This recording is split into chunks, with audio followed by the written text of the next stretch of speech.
So hello everyone and welcome back to minds mind tutorials. Mariyam Khilji here. So हमने हमारा CSIR net series start किया था जिसमें हम PYQ के जो नोट्स होते हैं वो देख रहे थे।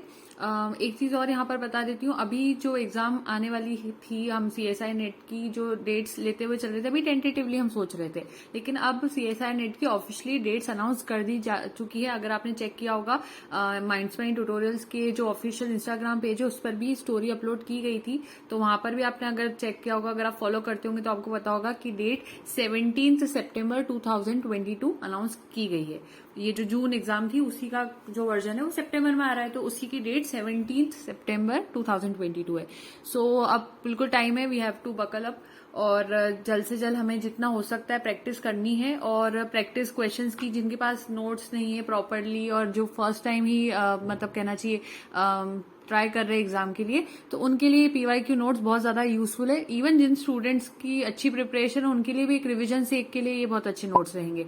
तो आपसे मैं ये यहाँ पर कहूंगी, रिक्वेस्ट करूंगी बल्कि, कि सारे अभी तक के वीडियो पार्ट्स आप चेक करिए। अगर टाइम नहीं है कि आप नोट्स उनके प्रिपेयर कर पाए तो ऊपर यूट्यूब में आप चेक करेंगे 3 डॉट जहां रहते हैं उनको क्लिक करके वहां पर एक स्पीड का ऑप्शन होता है, उसको 2 टाइम्स में करके आप वीडियो को, जो नॉर्मली 10 मिनट का वीडियो वो भी कहीं ना कहीं 5 मिनट का बन जाता है, उससे आप उसको सुनते रहेंगे ना तो आपकी प्रैक्टिस आसान हो जाएगी और आपको वो चीजें याद रहेगी। तो बार बार वीडियोस को पीछे जाकर सुनिए, नोट्स मत बनाइए। भले या नोट्स से नहीं पढ़ पा रहे हैं, टाइम नहीं है, तो स्पीड में करके वीडियो को सुन लीजिए, उससे भी आपको बहुत कुछ हेल्प मिलेगी। बस अपने फोन की मतलब क्वालिटी थोड़ी ऐसी रहे कि आप रीड आउट भी कर पाए नोट्स, वरना आप सिर्फ सुनेंगे भी। फॉर एग्जाम्पल अगर कोई इंसान वॉक पर भी जाता है तो वो नोट्स को इस तरह से सुन के भी बहुत कुछ कवर कर पाएगा मैटर को।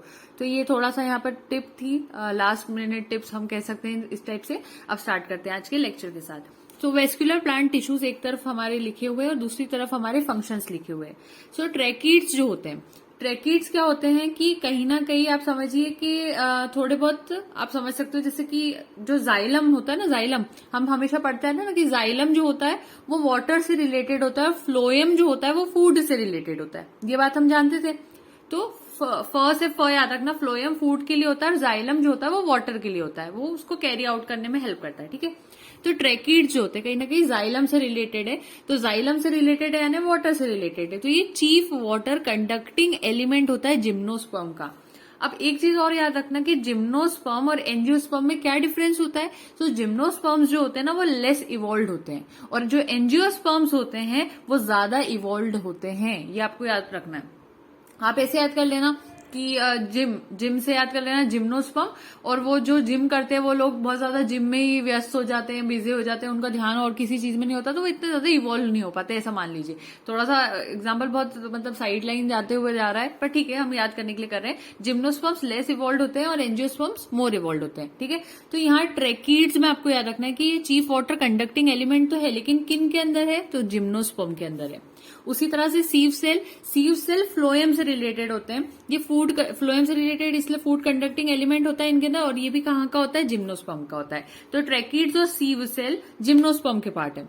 उसी तरह से अगर हम बात करते हैं वेसल एलिमेंट की, तो वेसल एलिमेंट जो है वो चीफ वाटर कंडक्टिंग एलिमेंट है, लेकिन अब किसमें है, एंजियोस्पर्म में। उसी तरह से sieve tube element food conducting element है लेकिन एंजियोस्पर्म में। तो इसको याद करने की हम टेक्निक बना लेते हैं। कैसे बनाएंगे, TS, अब देखो सीव ट्यूब दोनों में आ रहा है, तो हम इसको ऐसे बनाएंगे TSG यानी कि ट्रैकीड्स, सीव सेल्स, जिम्नोस्पर्म, ये सारी चीजें जिम्नोस्पर्म की है। ठीक है, लेकिन इतना याद रखना कि वाटर की ये कौन सा और फूड के लिए कौन सा, हर चीज याद होना चाहिए। ट्रैकीड्स जो होता है वो यहाँ पर किसके लिए, तो हम इसको लिख लेंगे TW, फिर उसके बाद S के आगे हम क्या लिख लेंगे, F, TWSFG। ठीक है, उसके बाद वेसल एलिमेंट, तो वेसल एलिमेंट के लिए V, ये किसके लिए, वाटर के लिए, VW।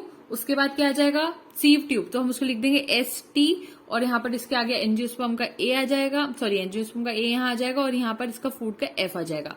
तो इस टाइप से थोड़ी सी कुछ भी टेक्निक लगा के आप इसको याद करने की कोशिश करेंगे और इसको याद कर लेंगे, क्योंकि इसके ऊपर क्वेश्चन पूछा जाता है। नेक्स्ट क्वेश्चन पॉइंट देख लेते हैं। ठीक है, एक second. Special type of roots inhabited by microbes in cycas is called coralloid roots. जो स्पेशल तरह के रूट, साइकस एक प्लांट होता है, जिम्नोस्पर्म प्लांट एक तरह का, तो इसकी जो रूट्स होती है ना, इसके अंदर माइक्रोब्स रहते हैं। साइकस की रूट्स में क्या रहते हैं? माइक्रोब्स रहते हैं। और वो जो माइक्रोब्स वहां रहते हैं वो क्या करवाते हैं? वो नाइट्रोजन फिक्सेशन में हेल्प करते हैं विथ एसोसिएशन ऑफ NaBNA। तो इसमें क्वेश्चन पूछते नॉर्मली कैसा है कि स्पेशल तरह की रूट्स जो साइकस में पाई जाती है, जिसके अंदर माइक्रोबियल नाइट्रोजन फिक्सेशन होता है NaBNA के एसोसिएशन के अंदर, तो वो रूट्स का नाम क्या है? तो वो कोरोलॉइड रूट्स होती है। तो कोरोलॉइड रूट्स का नाम याद कर लेना है। नेक्स्ट पॉइंट देख लेते हैं, ठीक है। Graph illustrates the current consensus on the role of disturbance on the species richness of a community। यहाँ स्पीशीज रिचनेस है या लेवल ऑफ डिस्ट्रीब्यूशन है लो मीडियम हाई। लो मीडियम हाई में इस टाइप का ग्राफ बनेगा और इस पोजीशन पे आके वो स्टेबलाइज होता है। तो ऐसा ग्राफ जो कि करंट कंसेंसस जो है उसको अगर रिप्रेजेंट करा है, जिसमें रोल ऑफ डिस्टर्बेंस या लेवल ऑफ डिस्टर्बेंस आप देखते हो एक तरफ, और एक तरफ स्पीशीज रिचनेस देखते हो, तो उसका ग्राफ कैसा होगा? तो वो ऐसा होगा। यहाँ पर वो स्टेबलाइज भी होगा, लो मीडियम हाई, ठीक है। इसका ग्राफ का आपको डायग्राम याद रखना है।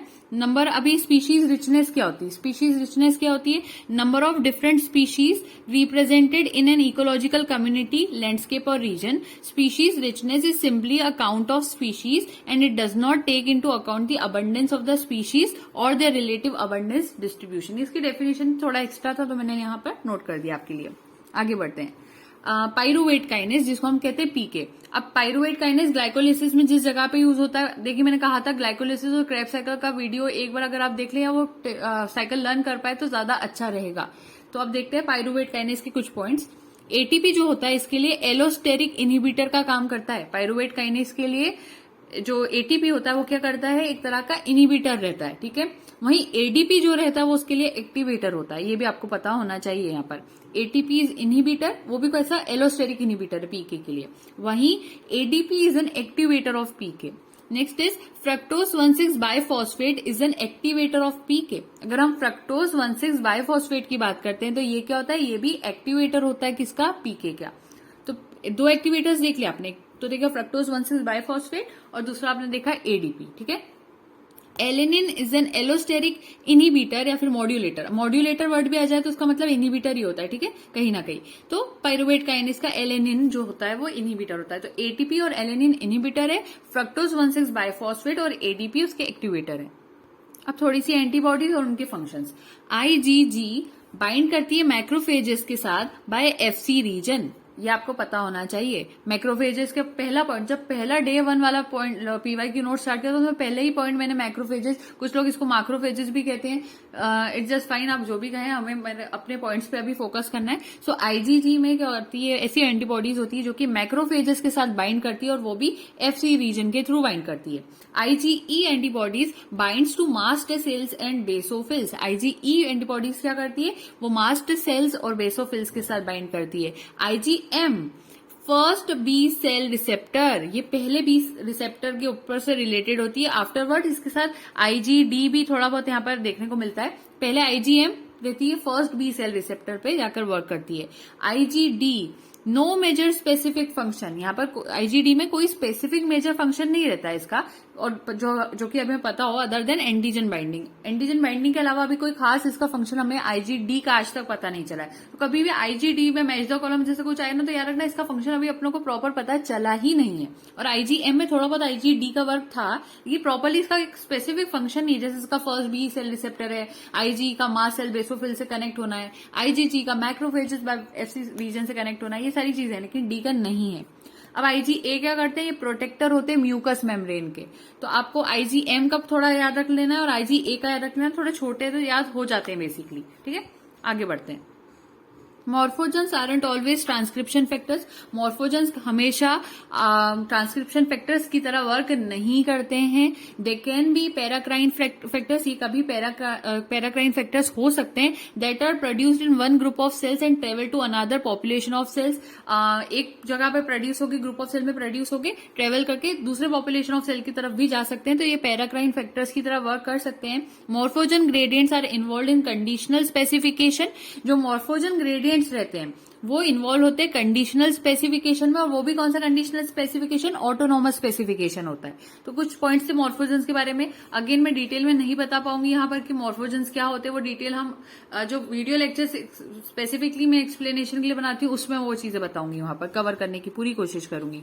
लेकिन अभी फॉर द टाइमिंग अभी पीवाई की नोट्स के अलावा मेरे पास कोई स्ट्रेटेजी अभी आपको सजेस्ट करने के लिए नहीं है, क्योंकि 17th अगर है एग्जाम डेट, और आज की अगर हम डेट की बात करें तो आज है 6, कल था टीचर्स डे और आज हमारा नॉर्मल 6 सितंबर है। तो 6 सितंबर से अगर हम चलते हैं बराबर अभी हमारे पास लगभग 10 दिन है, 6 से लेकर 16 तक भी हम मान ले तो हम 10 डेज का यहाँ पर एक मोटा मोटा हिसाब लेके चल सकते हैं। हमारे पास 10 डेज है, 10 डेज में हमें ज्यादा से ज्यादा कवर करने, तो 15 डेज का वैसे मैंने प्लान बनाया था, लेकिन 15 डेज से ज्यादा आई गेस हो जाएंगे वीडियोस, ठीक है। उसके आगे भी अगर मान लीजिए डेट्स कभी फॉरवर्ड मतलब थोड़े आगे बढ़ा देते, कभी हो जाता है ऐसा, तो हम लेक्चर्स तो कंटिन्यू करेंगे, ये चीज रहेगी। अब यहाँ पर कोप पॉड्स है एक तरफ और एक तरफ लार्वा है। यहाँ पर मैंने कोप पॉड्स कह रही हूँ मैं, सॉरी, यहाँ ऑर्गेनिजम्स है, मैंने लिखा नहीं ऊपर, यहाँ ऑर्गेनिजम्स है और यहाँ के लार्वा है। कोपोपॉड का लार्वा और क्रैब का लार्वा आपके लिए होमवर्क दे रही हूँ, आपको सर्च करना है और नीचे कमेंट सेक्शन में लिखेंगे तो आई वुड बी ग्लैड कि आपने कोशिश की, क्योंकि मुझे पता चलेगा कि आप लोग वहां पर मैं जो इतने मेहनत से यहाँ नोट्स बना रही हूँ आप भी थोड़ी मेहनत कर रहे हैं। तो कोपोड्स और क्रैब का लार्वा आपको सर्च करना है, ये मैंने आपके लिए होमवर्क रखा है। सी क्यूकम्बर, इसका लार्वे का नाम होता है ऑरिक्यूलेरिया। मैंने पहले भी इसका एक पीवाईक्यू नोट्स में एक पॉइंट मेंशन किया था, वहां पर भी हमने बात की थी। तो सी क्यूकम्बर ऑरिक्यूलेरिया लार्वा होता है, सी अर्चिन का इकाइनोप्ल्यूटियस होता है, स्टारफिश का बाइपिनेरिया लार्वा होता है, ड्रैक्यूलेरिया लार्वा होता है, ब्रिटल स्टार का ऑफियोप्ल्यूटियस होता है। So these are the larvas which you must know, इसको अच्छे से याद रखना है यहाँ पर आपको। Next point, as N, capital N, इसका मतलब है नंबर ऑफ इंडिविजुअल अप्रोचेस के का मतलब होता है कैरिंग कैपेसिटी, ठीक है। तो जब नंबर ऑफ इंडिविजुअल अप्रोच करते हैं कैरिंग कैपेसिटी की तरफ for a certain population, so in logistic equation, तो लॉजिस्टिक ग्रोथ या इक्वेशन में आप क्या देखते हो कि the growth rate will approach 0। तो ग्रोथ रेट किसकी तरफ अप्रोच कर जाता है, 0 की तरफ चले जाता है। नंबर ऑफ इंडिविजुअल्स अप्रोच कर रहे हैं कैरिंग कैपेसिटी के की तरफ, उस वक्त अगर आप लॉजिस्टिक इक्वेशन में देखोगे तो जो ग्रोथ रेट होता है वो अप्रोच करता है 0 की तरफ, ठीक है। अभी एक तरफ इंडस्ट्रियल प्रोडक्ट्स है, एक तरफ माइक्रो ऑर्गेनिजम्स है, ये बहुत इंपॉर्टेंट है। डेक्स्ट्रन का तो याद कर ही लेना, इसके ऊपर बहुत बार क्वेश्चन आ जाते हैं। तो डेक्स्ट्रन एक तरह का इंडस्ट्रियल प्रोडक्ट है, वो किस तरह के माइक्रो ऑर्गेनिज्म से बनता है, तो वो ल्यूकोनोस्टॉक से बनता है। ल्यूको, ये सी लिखा है, हाँ ये ल्यूवो लग रहा हो तो बता देती हूँ, LEUCONOSTOC, डेक्स्ट्रन ल्यूकोनोस्टॉक से बनता है। फिर उसके बाद 2,3 ब्यूटेन डायोल बेसिलस पॉलीमिक्सा या माइक्सा बनाता है।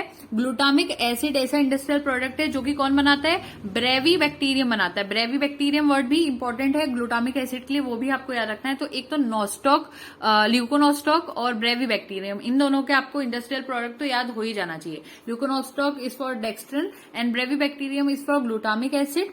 Propioni bacterium is for cobalamin. Cobalamin भी बहुत इंपॉर्टेंट होता है, आयरन डेफिशिएंसी वाले जो पेशेंट्स होते हैं, एनीमिया कंडीशन वाले, उनके अंदर ये इंपॉर्टेंट होता है कोबाल्मिन। तो ये थोड़ा याद रखना चाहिए आपको। आगे बढ़ जाते हैं। Opening of hepatopancreatic duct into duodenum, जब हेपेटोपेनक्रियाटिक डक्ट यानी पेनक्रियास से जो डक्ट आ रही वो और जो लिवर की तरफ से डक्ट आ रही थी वो जो एक कॉमनली होके जब ड्यूडेनम में एंटर करती है तो वहां पर एक स्फिंक्टर होता है जिसको हम स्फिंक्टर ऑफ ओडाई कहते हैं। तो एक बहुत नॉर्मल क्वेश्चन है, तो हम नीट के टाइम से पढ़ते आ रहे हैं, जब मतलब 11th-12th से। Next, component of saliva. Saliva के कंपोनेंट्स आपको बहुत अच्छे से पता होना चाहिए। Electrolytes Na+, K+, Cl-, HCO3-, जिसको हम इसमें एक थायोसाइनेट आयंस भी होते हैं, मैं शायद लिखना है भूल गई, नहीं लिखा है मैंने, यहाँ लिखा है थायोसाइनेट आयंस। ये सारी चीजें इसमें पाई जाती है। Mucus, ptyalin, alpha salivary amylase, mucin, lysozyme जो कि बैक्टीरियासाइडल होता है, ये आपको पता होना चाहिए। ये सब कंपोनेंट्स होते हैं सलाइवा के। इलेक्ट्रोलाइट्स को तो भूलना ही नहीं है, टाइलिन को भूलना ही नहीं है, अल्फा सलाइवरी अमाइलेज को भूलना ही नहीं है, ठीक है। थायोसाइनेट आयंस और लाइसोजाइम ये भी इंपॉर्टेंट है, जो जहां जहां इंपॉर्टेंट था वो सब बताया। अब सबसे इंपॉर्टेंट जो होता है कंपोनेंट ऑफ सलाइवा, उसमें जो एंटीबॉडी होती है, इसके ऊपर क्वेश्चन आ चुका है। उसमें ऑप्शन दे देगा IgA antibody, IgD antibody, IgE antibody, IgF तो होती नहीं, IgM एंटीबॉडी। तो आपको याद होना चाहिए IgA एंटीबॉडी पाई जाती है स्टूडेंट्स यहाँ पर। कौन सी? IgA। आप ऐसे याद रखना, सलाइवा सबसे पहले आता है और सबसे पहला अल्फाबेट भी A होता है। सो आप याद रख सकते हो IgA antibody are found in saliva. ठीक है। हेमीडेस्मोसोम्स, हेमीडेस्मोसोम्स, अब हमेशा याद रखना जहां भी डेस्मोसोम वर्ड आता है ना, तो डेस्मोसोम, सेल जंक्शन की बात हो रही है। हाँ, तो जहां डेस्मोसोम्स वर्ड आता है ना, तो डेस्मोसोम जनरली इंटरमीडिएट फिलामेंट से रिलेटेड टर्मिनोलॉजी होती है। तो हेमीडेस्मोसोम्स भी इंटरमीडिएट फिलामेंट से रिलेटेड रहेंगे। सेल मैट्रिक्स एंकरिंग जंक्शंस, ऐसे सेल जब मतलब कहना चाहिए, आप समझो, ये देखो सेल का मैट्रिक्स ये अगर जंक्शन से कनेक्ट हो रहा है तो इसके बीच में जो जंक्शन होगा वो हेमीडेस्मोसोम कहलाएगा। Connecting intermediate filaments in cell to ECM। उसके बाद टाइट जंक्शंस, टाइट जंक्शन में आपको याद रखना है इसमें एक ऑक्लूडन प्रोटीन नाम की चीज होती है और ये प्रोटीन इतने मजबूत होते हैं कि ये ऑक्लूडिंग जंक्शन भी कहलाते हैं और ये ऐसे गैप को सील कर देते हैं दो सेल के बीच में कि कुछ आर या पार हो ही नहीं सकता। समझ में आ रही बात? इनको कहते हैं टाइट जंक्शन। तो टाइट जंक्शन में ऑक्लूडिंग प्रोटीन, ऑक्लूडिंग जंक्शन, ये सारी टर्मिनोलॉजी आपको याद रखनी है। गैप जंक्शन, गैप आ जाएगी, ये सेल टू सेल कनेक्शन के लिए होता है। ये चैनल होते हैं, रास्ता होता है forming junctions allowing passage of small water soluble molecules between cell. दो सेल का कनेक्शन तो हो रहा है लेकिन सेल के बीच में क्या ट्रांसफर किया जाता है, तो जो वाटर सॉल्युबल मॉलिक्यूल्स है वो गैप जंक्शन के दरवाजे से इधर उधर जा सकते हैं। डेस्मोसोम, अगेन डेस्मोसोम वर्ड आ गया, इंटरमीडिएट फिलामेंट से रिलेटेड होगा, मत भूलना इस चीज को। आगे बढ़ती हूँ। C4 साइकिल, C4 प्लांट्स, इस पे पहले भी मैंने क्वेश्चन मतलब PYQ नोट्स दिखाए थे आपको, तो अभी फिर से एक आया है। C4 साइकिल, C4 प्लांट्स जो रहती है एक तरह की CO2 एनरिचमेंट साइकिल होती है, ये बिल्कुल नहीं भूलना। C4 साइकिल या C4 प्लांट्स किस टाइप के होते हैं? ये CO2 एनरिचमेंट साइकिल होती है, ये आपको नहीं भूलना है। C3 साइकिल कहां पर होती है? तो C3 cycle bundle sheath sales में होती है। वहां पर कंफ्यूजन करने के लिए आपको मीजोफिल सेल्स का नाम भी दे देंगे, लेकिन आपको नहीं भूलना है कि C3 साइकिल कहां होती है? बंडल शीथ सेल्स में होती है। C4 साइकिल में भी मैंने आपको बताया था वो कहां होती है और कहां नहीं होती है। तो अगर आपको मैं यहाँ देख लेती हूँ, अगर डायग्राम मिल जाए मुझे, सो ग्रेट, हमें मिल गया वो पॉइंट, 10th नंबर का पॉइंट जो था। तो C3 साइकिल फोटो रेस्पिरेशन करती है, C4 cycle photo respiration reduce करती है, वाटर लॉस को भी रिड्यूस करती है। C4 साइकिल का था। एफिनिटी PEP कार्बोक्सिलेज की फॉर इट सबस्ट्रेट देखने को मिलती है। HCO3 minus is sufficiently high as compare to rubisco, ये बात पड़ी थी। C4 plants photosynthesize more efficiently at high temperatures than C3 plant. C4 plant जो होते हैं वो फोटोसिंथेसाइज करते हैं लेकिन मतलब ज्यादा अच्छे से हाई टेम्परेचर पे कर पाते हैं C3 प्लांट्स के कंपेरिजन में। ऑक्सीडेटिव डीकार्बोक्सिलेशन की अगर आप बात करते हो C4 प्लांट्स के लिए, तो वो बंडल शीथ सेल्स में होता है, ऑक्सीडेटिव डीकार्बोक्सिलेशन। वहीं सिर्फ और सिर्फ कार्बोक्सिलेशन की बात करोगे तो वो मीजोफिल सेल्स के अंदर होता है। तो ये दोनों पॉइंट आपको याद होने थे जो कि हमने यहाँ पर देख लिए। अब हम आगे बढ़ते हैं। तो हम कहाँ थे? हमारा पॉइंट था, एक सेकेंड, थोड़ा सा लग रहा है टाइम, हाँ यहाँ। तो हम यहाँ थे, C3 cycle bundle sheath sales में होती है, ये आपको याद रखना है। फॉस्फोइनोल पाइरुवेट कार्बोक्सिलेज कहाँ लोकेटेड होता है? इसको PEP कहते हैं। PEP कहाँ लोकेटेड होता है? तो वो साइटोसोल में लोकेटेड होता है स्टूडेंट्स। आगे बढ़ते हैं। जो इनर माइटोकॉन्ड्रियल मेम्ब्रेन होती है वो डिफरेंस दिखाती है आउटर माइटोकॉन्ड्रियल मेम्ब्रेन से किस तरह? तो आपको ये पता होना चाहिए जो माइटोकॉन्ड्रिया होता है उसमें, ये तो आपको पता है इनर और आउटर मेम्ब्रेन होती है। इसकी जो आउटर मेम्ब्रेन होती है ना स्टूडेंट्स, वो पोरेंस की बनी होती है, और जो इनर मेम्ब्रेन होती है ना वो प्रोटीन वहां पर ज्यादा पाया जाता है, लिपिड वहां पर कम पाया जाता है, और ये बहुत सिलेक्टिव तरह की होती है, हर किसी को आने जाने नहीं देती अपने पास से। इनर वाली मेम्ब्रेन बहुत प्रोटेक्टिव टाइप की होती है, ऐसे याद रखना। और आउटर मेम्ब्रेन पोरेंस की बनी होती है, यानी उसमें छोटे छोटे चैनल टाइप देखने को मिल जाएंगे आपको। तो आउटर मेम्ब्रेन किसकी बनी होती है? पोरेंस की बनी होती है। वहीं इनर मेम्ब्रेन ज्यादा प्रोटीन और कम लिपिड की बनी होती है। तो ये लिखा है, inner mitochondrial membrane is different from outer mitochondrial membrane in presence of more protein and less lipids. अब वो इस टाइप के ऑप्शन दे देंगे, less protein, more lipid, protein and lipids equal, no protein no lipid. तो आपको याद रखना है प्रोटीन ज्यादा लिपिड कम, वो ऑप्शन चूज कर लेना है। वो कहाँ होता है? इनर के अंदर होता है। आगे बढ़ते हैं। In flagella and cilia the arms of microtubule A. देखो नॉर्मली फ्लैजिला और सीलिया में ए और बी तरह से दो टाइप से आर्म्स हो सकती है। तो उसमें से कहा जाता है जो ए वाली आर्म होती है ना वो एटीपी को कैरी करती है। मैंने ना यहाँ पर इसका डिटेल वीडियो बना रखा है। ये ट्यूबुलिन, माइक्रोट्यूब्यूल्स, सीलिया, फ्लैजिला का ये जो कहना चाहिए डाइनिन्स और काइनेसिन्स होते हैं ना, उसका वीडियो बना रखा है चैनल पर डिटेल में। अगर टाइम हो तो उसको जरूर से चेक करना। अगर नहीं मिलती है लिंक्स मुझसे कॉमेंट सेक्शन में कहिए, मैं वहां पर लिंक आपको अटैच कर दूंगी, आप देख सकते हैं बाद में। ठीक, तो फ्लैजिला एंड सीलिया में जो आर्म्स होते हैं माइक्रोट्यूब्यूल के, उसके ऊपर क्वेश्चन किया गया है। जो ए वाला होता है उसके अंदर एक तरह का प्रोटीन पाया जाता है, ए वाला क्या करता है, एटीपी को कैरी करता है, एटीपी को उठा के इधर ले जाता है, उधर ले जाता है। तो जब ये लेकर जाता है, इसके अंदर एक प्रोटीन होता है, उस प्रोटीन का नाम होता है डाइनिन, क्योंकि डाइनिन को मैंने बताया था, काइनेसिन और डाइनिन में मैंने कहा था कि डाइनिन मोटर प्रोटीन्स होते हैं, मोटर प्रोटीन्स होते हैं, याद होगा आपको। तो मोटर प्रोटीन्स क्या करते हैं, एक जगह से दूसरी जगह लेकर जाने की कोशिश करते हैं चीजों को। सो आपको अगर क्वेश्चन में आ जाए कि ए है, माइक्रोट्यूब्यूल आर्म की बात कर रहे हो, उसमें एक प्रोटीन, प्रोटीन का नाम बताओ, तो डाइनिन पर टिक कर देना बिना सोचे, बिल्कुल सही रहेगा। ठीक है, वो एटीपी को कैरी करता है क्योंकि। नेक्स्ट देखते हैं एपिटोप्स। एपिटोप्स क्या होते हैं, ये एंटीजन डिटरमाइनिंग साइट होती है which are recognized by antibodies. Antibodies इनको रिकॉग्नाइज करती है और ये करते हैं क्या, ये एंटीजन को डिटरमाइन करते हैं, इनको कहते हैं epitopes.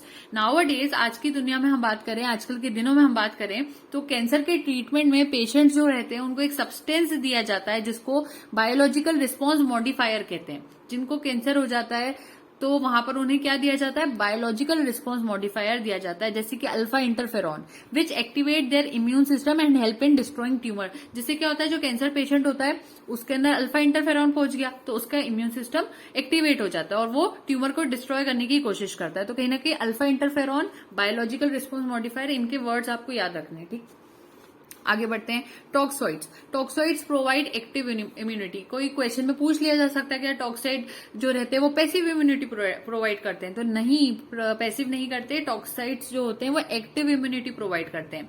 ATS anti tetanus serum कहलाता है, provide us with artificially acquired passive immunity. ATS क्या करता है, वो एक्वायर्ड पैसिव इम्यूनिटी प्रदान करता है।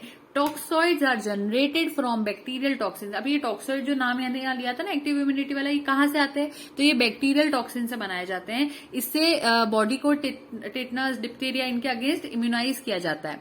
Toxoid vaccine help in developing life long active immunity. इससे life long active immunity develop कर दी जाती है।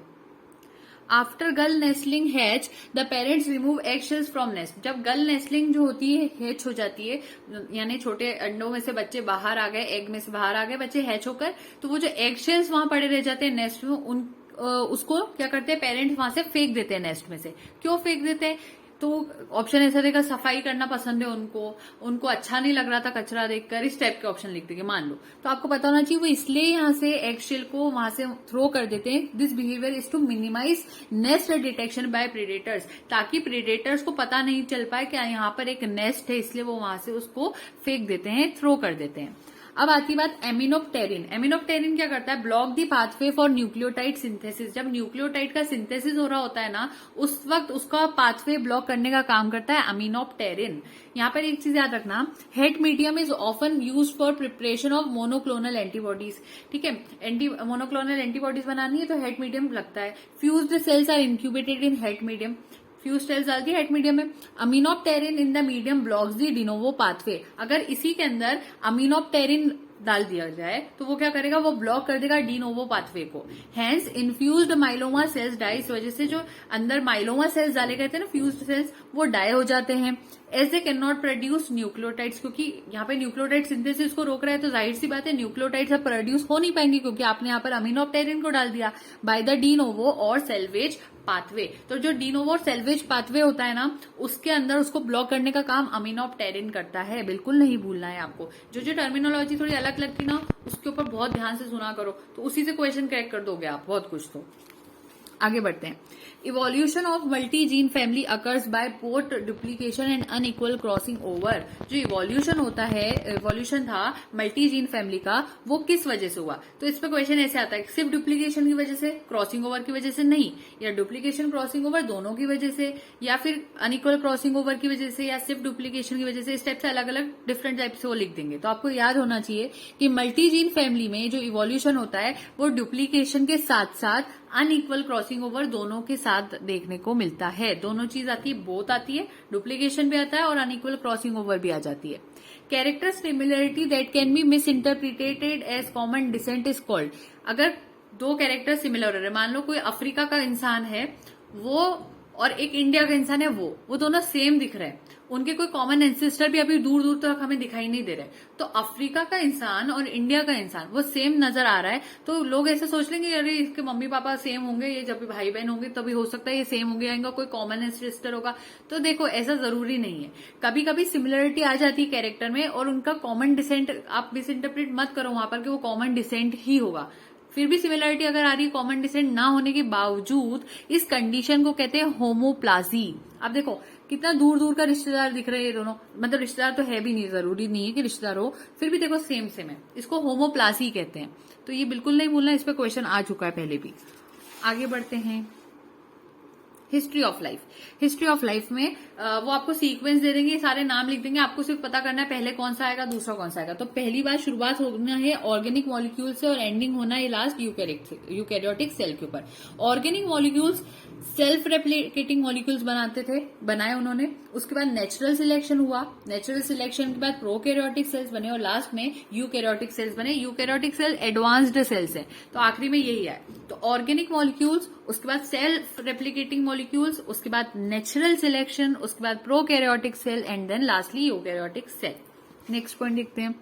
Release of nutrients, oxidants or electron donors into the environment to stimulate naturally occurring microorganisms to degrade a contaminant is referred to as biostimulation। अगर आप किसी environment के अंदर, कोई इन्वायरमेंट है फॉर एग्जाम्पल पॉन्ड का इन्वायरमेंट आप देख लो, उसके अंदर आपने न्यूट्रिएंट्स, ऑक्सीडेंट्स, इलेक्ट्रॉन डोनर सब डाल दिए।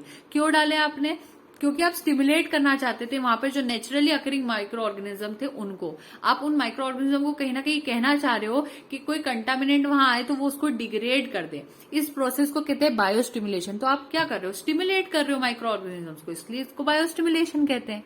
नेक्स्ट पॉइंट, बायोलॉजिकल ऑगमेंटेशन किसको कहते हैं? Biological augmentation is addition of archaea और bacterial culture required to speed up the rate of degradation of a contamination.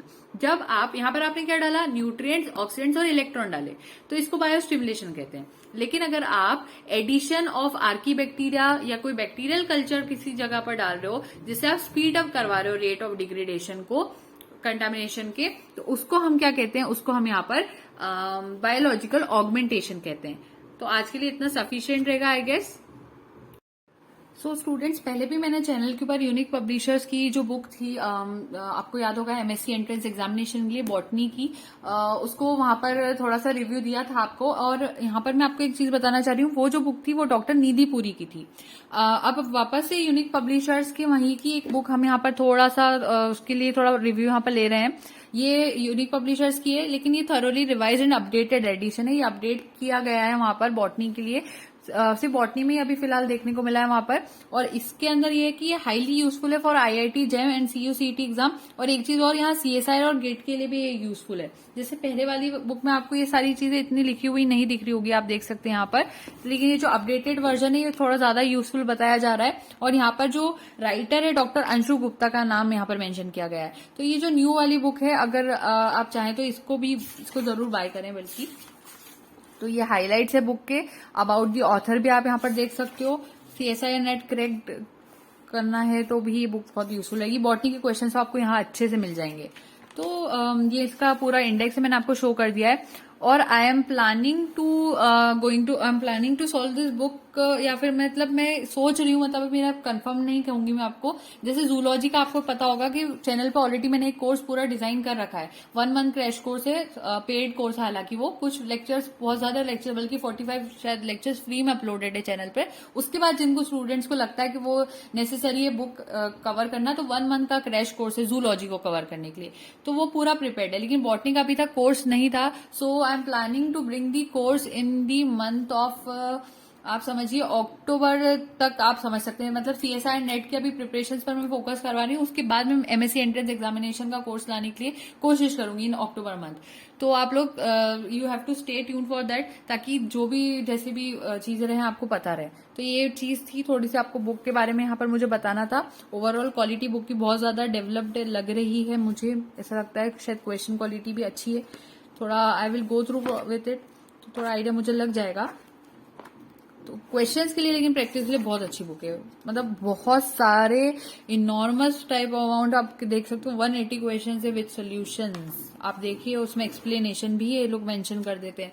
So bye and large बहुत अच्छी book है, डेफिनेटली मैं आपको इसको बाय करने की आपको सजेशन दूंगी। इसके अलावा जूलॉजी की बुक तो आपने देख ही रखी है मैंने चैनल के ऊपर जो पढ़ाई है, आपको अगर फिर भी वो देखना है तो मैं आपको यहाँ पर बता देती हूँ। ये जूलॉजी की बुक है, इसका रिव्यू ऑलरेडी चैनल के ऊपर है, यहाँ पर ये लिखे हुए एग्जाम के नेम्स। डॉक्टर अनीता सहगल की बुक है और बाकी नोट्स भी आपको दिख ही रहेंगे यहाँ से पूरे अच्छे से, ठीक है। ओप्स, थोड़ी सी बाइंडिंग प्रॉब्लम है आई गेस यहाँ पर, नेवर माइंड। तो ये चीजें हैं यहाँ पर हमें देखनी थी, जो कि अच्छे नोट्स है। लेकिन जूलॉजी की तो एक बहुत अच्छी यहाँ पर मेरे पास आपके लिए कहना चाहिए न्यूज है कि जूलॉजी जिनको ये बुक पढ़नी है ना, 1 मंथ थ्योरी के अंदर मैंने इतना अच्छे से इसको पूरा कवर कर दिया है। डेली ऑलमोस्ट 1 आवर लेक्चर्स रहेंगे। 1 मंथ का क्रैश कोर्स आपको लेना होता है 1300 रुपीज का, बहुत ज्यादा अफोर्डेबल है। ऐसा कोई कोर्स पूरी आपको नहीं मिलने वाला, क्योंकि 1300 रुपीज में पूरा कोर्स कोई टीचर यहाँ पर नहीं करवाएगा, वो भी अच्छे से डिटेल में करवाया है, सिवाय एमसीक्यूज के। एमसीक्यूज क्योंकि कवर करना मेरे लिए इम्पॉसिबल था 1 मंथ के अंदर। थ्योरी लेकिन मैंने बहुत अच्छे से कर दी। जिन्होंने बीएससी के टाइम पर थ्योरी में जरा सी भी ढील दिखाई थी, ठीक से नहीं पढ़ा था ना, उनके लिए तो ये कोर्स मस्ट बाय है, मैं आपको कह रही हूँ। तो 1 मंथ में बहुत सारे कंसेप्ट आपके क्लियर हो जाते हैं। मतलब आप इतने सारे, आपको मैं यहाँ पर टॉपिक भी बता ही देती हूँ ना जो रहते हैं। क्या टॉपिक्स है, ये सेल स्ट्रक्चर एंड फंक्शन का टॉपिक रहता है, ये डिटेल में मैंने वहां पर पूरे बता दिए, आपको वहां पर प्रॉब्लम नहीं आएंगी। सिस्टमेटिक्स, नॉन कोऑर्डिनेट्स, ये सारी चीजें। उसके बाद सिस्टमेटिक्स, कोऑर्डिनेट्स, कंपैरेटिव एनाटॉमी। उसके बाद आपके पास आ जाती है वर्टिब्रेट फिजियोलॉजी एंड बायोकेमिस्ट्री। उसके बाद आपके पास आ जाती है एम्ब्रियोलॉजी, ये एक्टिव ट्रांसपोर्ट, होम्योस्टेसिस। ये छोटे छोटे कंसेप्ट क्या होते हैं, हम लोग ध्यान से नहीं पढ़ते ना, तो इसकी वजह से भी प्रॉब्लम आती है। Evolution, ecology, wild life ethology, उसके बाद इकोनॉमिक जूलॉजी, ये सारी चीजें हैं यहाँ पर। तो ये तो आपके कवर हो चुका है। बस अभी थोड़ा बॉटनी का कोर्स मैं सोच रही हूँ अक्टूबर में डिजाइन करूं, और पूरी कोशिश करूंगी कि वो कोर्स आ ही जाए, तो ताकि आप लोगों को वहां पर उसकी भी बेनिफिट मिल पाए, और अफोर्डेबल ही लाने की कोशिश की जाएगी बॉटनी का कोर्स भी। ये चीज हो गई। और एक चीज और यहाँ पर है कि जो सीएसआई नेट स्टूडेंट्स हैं लाइफ साइंस के, उसमें बॉटनी भी आता है, जूलॉजी भी आता है। तो काफी हद तक स्टूडेंट्स की बीएससी एमएससी की डाउट्स भी क्लियर नहीं होते, तो इसलिए उनका आगे सीएसआई नेट का जो डिटेल कोर्स है वो भी समझ में नहीं आता है। तो अगर आपके बीएससी के एमएससी के डाउट्स अच्छे से क्लियर नहीं, आपके बेसिक कंसेप्ट ही बिल्डअप नहीं हुए थे उस टाइम पर भी, तो आपको मैं सजेस्ट करूंगी कि आप जूलॉजी का और ये बॉटनी का कोर्स जरूर से 1 मंथ का क्रैश कोर्स जूलॉजी का रहेगा, और कोशिश करूंगी बॉटनी का भी 1 मंथ का ही रहे। तो 2 मंथ्स में आपका बीएससी का कंसेप्ट अगर क्लियर हो जाता है, so we can move forward with the CSI NET course easily.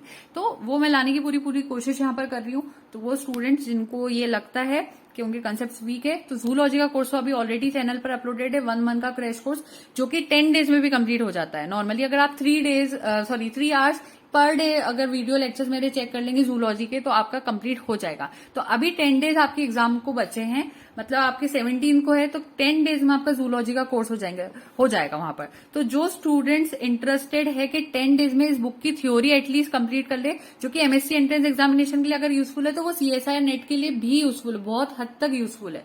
तो वो ये कोर्स अभी आज ही मुझसे कमेंट सेक्शन में बात करके जल्द से जल्द इंस्टाग्राम पे या फिर मेरे से डायरेक्टली कांटेक्ट करें, वहां पर हम लोग उसको एनरोल करवा के वहां पर शुरू कर लेंगे। लेकिन 10 डेज क्रैश कोर्स की जो फीस है वहां पर 1800 रुपीज है, आपको पता होनी चाहिए। So this was the thing for zoology. 10 days में ये कोर्स अगर आप पढ़ना चाहते हैं तो आप ले सकते हैं इस कोर्स के बारे में। बॉटनी का कोर्स अभी नहीं है चैनल पर, but I will try to bring it soon इंशाल्लाह। सो अभी के लिए I think we should stop the video now. Thank you so much and don't forget to like, share and subscribe. Happy learning.